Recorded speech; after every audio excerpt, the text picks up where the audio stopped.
नमस्कार, आप देख रहे हैं सनमार्ग लाइव और मैं हूं मनोज नारायण सिंह। आज बिहार में दिन भर की कौन कौन सी बड़ी खबरें रही हैं, आइए इसकी चर्चा करेंगे हम लोग अपने न्यूज़ रूम से, सनमार्ग के न्यूज़ रूम से।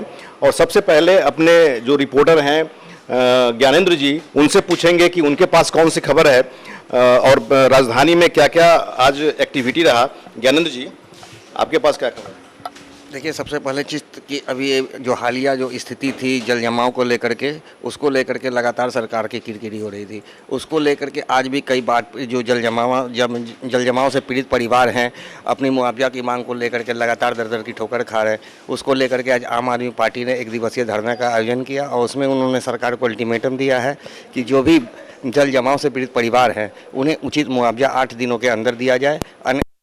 पार्टी जो है इन पीड़ित परिवारों को लेकर के मुख्यमंत्री और जिलाधिकारी के मतलब कि विपक्षी पार्टी अपनी राजनीति की रोटी सेक रही है जल जमाव के कारण। आशुतोष जी, हमारे संवाददाता हैं आशुतोष जी, इनसे जानने की कोशिश करते हैं कि आज इनके पास कौन कौन सी खबर है। इस साल फिर से पटना पुस्तक मेला 8 नवंबर से लेकर 18 नवंबर तक लगने वाला है, जिसको लेकर पुस्तक प्रेमियों में खासा उत्साह है। इस बात की जानकारी आज पटना पुस्तक मेले के अध्यक्ष और चर्चित लेखक रत्नेश्वर ने दी है। जैसा कि हम सभी जानते हैं, किसी कारणों से पिछले साल पुस्तक मेला नहीं लग पाया था। जो आयोजक हैं विगत 25 वर्षों से वो लगातार इस आयोजन को करते आ रहे हैं, तो पिछले साल उन्हें जगह नहीं मिल पाई थी। लेकिन एक बार फिर से ये पटना पुस्तक मेला हो रहा है, जिसमें काफ़ी संख्या में भीड़ उमड़ती है और तकरीबन 700 से ऊपर स्टॉल्स लग रहे हैं। नई किताब, जनसंवाद जैसे कई कार्यक्रम होंगे। ये पुस्तक प्रेमियों और साहित्य जगत के लिए बहुत बड़ा महाकुंभ जैसा आयोजन होता है। छठ पर्व को लेकर भी कुछ हुआ है, कमिश्नर ने कुछ स्टेप लिया है, मीटिंग शेटिंग किया है।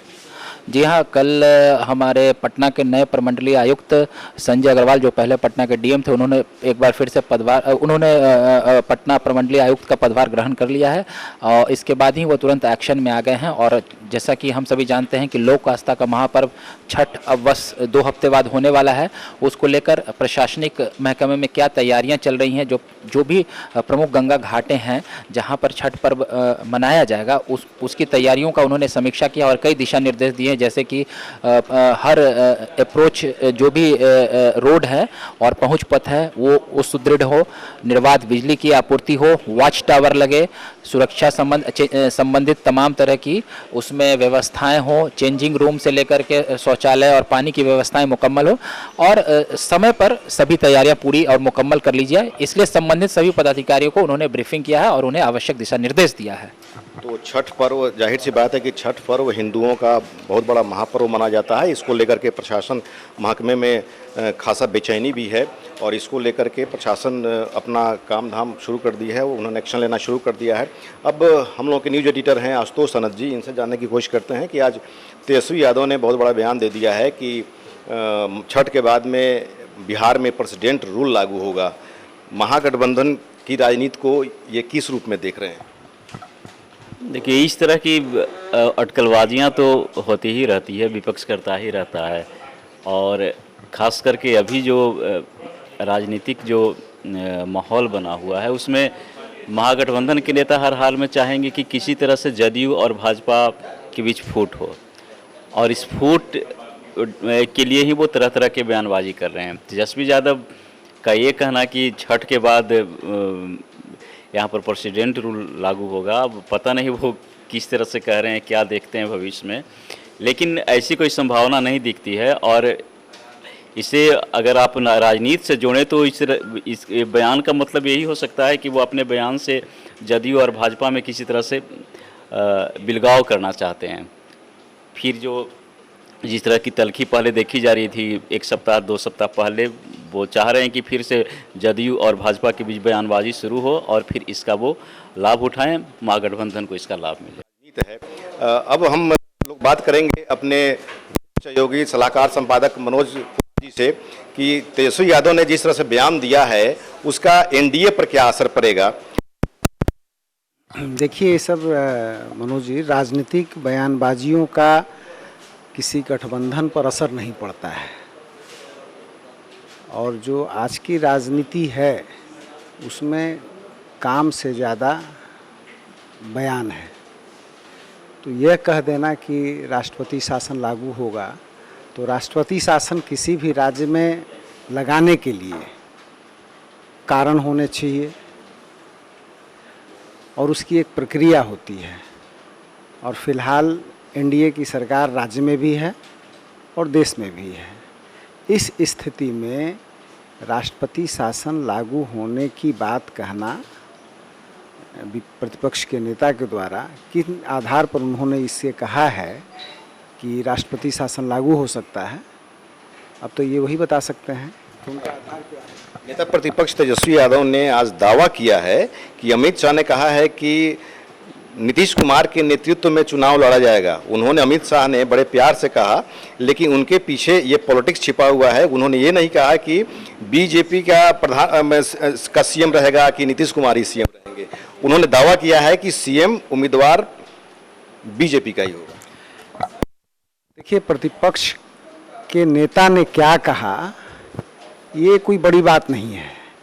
विपक्ष में हैं, उनको कुछ न कुछ कहना है, बयान देना है। अब अमित शाह के कहने का लब्बो-लुआब क्या है, वो किस नज़रिए से उसे देख रहे हैं, लेकिन हाल के दिनों में एनडीए गठबंधन के भीतर कुछ वरिष्ठ नेताओं के द्वारा जो बयानबाजियां हो रही थी, उसको लेकर एक भ्रम की स्थिति पैदा हुई थी। और अमित शाह ने जो बयान दिया है, अमित शाह ने जो कहा है, सीधे तौर पर आम लोग यही उसका अर्थ निकाल रहे हैं कि अगर नीतीश के नेतृत्व में चुनाव लड़ा जाएगा तो जाहिर सी बात है कि सीएम का चेहरा भी नीतीश कुमार होंगे और उसको तोड़ मरोड़ कर पेश करना, ये चूंकि अब विपक्ष अपनी राजनीति कर रही है, उस राजनीति में आम लोगों के नज़रिए से, आम लोगों के चश्मे से उसको नहीं देखा जा सकता है। वो विपक्ष की राजनीति के चश्मे से वो बोल रहे हैं और उसको आम लोग नहीं देख रहे हैं। फिलहाल ये स्पष्ट है कि अमित शाह ने जो भी बयान दिया है उसमें कहीं से भी कोई भ्रम की स्थिति नहीं है और उन्होंने स्पष्ट कह दिया है कि नीतीश कुमार के नेतृत्व में अगला चुनाव लड़ा जाएगा। यानी कि किसी के भी नेतृत्व में जब चुनाव लड़ा जाता है तो वो सीएम फेस ही होता है। अब उसमें एक एक चीज़ को हिस्से करके नहीं बताया जा सकता है, ना कहा जा सकता है। और ये राजनीति में स्पष्ट संकेत है, स्पष्ट उनका संदेश है अपने लोगों के लिए, बीजेपी के लोगों के लिए। जो बीच में हाल के दिनों में जो बयानबाजियां हो रही थी, जो भ्रम की स्थिति पैदा हो रही थी, उस भ्रम को ख़त्म करने के लिए अमित शाह ने स्पष्ट कर दिया है। और नीतीश कुमार के नेतृत्व में चुनाव लड़ने का मतलब कि अगला सीएम भी भारतीय जनता पार्टी बिहार में नीतीश कुमार को स्वीकारती है। तो जो हमारे सलाहकार संपादक हैं मनोज कुमार जी, इनका साफ तौर पे कहना है कि जब अमित शाह ने ये कह दिया, बयान दे दिया कि नीतीश कुमार के नेतृत्व में चुनाव लड़ा जाएगा, तो जाहिर सी बात है कि नीतीश कुमार ही सीएम कैंडिडेट होंगे। अब हम लोग बात करेंगे, हम प्रधान संपादक जी हैं ज्ञानवर्धन मिश्रा जी, इनसे जानने का प्रयास करेंगे क्योंकि आज बिहार में जो भी उपचुनाव हो रहे हैं, समस्तीपुर लोकसभा क्षेत्र में उपचुनाव हो रहा है, बाकी के 5 विधानसभा क्षेत्र में चुनाव हो रहा है। यहाँ पर चुनाव प्रचार का शोर आज थम गया है। 21 अक्टूबर को चुनाव होना है, 24 अक्टूबर को मतगणना होगी। ऐसे में प्रधान संपादक से बात करते हैं कि इसको किस नज़रिए से देख रहे हैं, चुनाव प्रचार तो आज थम गया। देखिए मनोज जी, 5 विधानसभा क्षेत्र और 1 लोकसभा क्षेत्र में हो रहे उपचुनाव में प्रचार का शोर आज थमा जरूर है। 10-15 दिनों की गहमा गहमी आज शांत हुई है, लेकिन राजनीतिक दलों के कार्यालयों में आज से शोर तेज हो गया है। जो 1 सप्ताह 10 दिनों से सन्नाटा छाया था, आज वो टूटा है। अब 21 को मतदान होगा, मतदान के बाद जो 24 को मतगणना की प्रक्रिया होगी, तो यहाँ के राजनीतिक दलों के कार्यालयों में देखने लायक सीन होगा। कहाँ पटाखे फूटते हैं और कहाँ गम का माहौल रहता है। दीपावली के पूर्व कहाँ ज्योति पर्व दीपावली मनाई जाती है, कहाँ गम के दिए जलाए जाते हैं, ये देखने लायक होगा।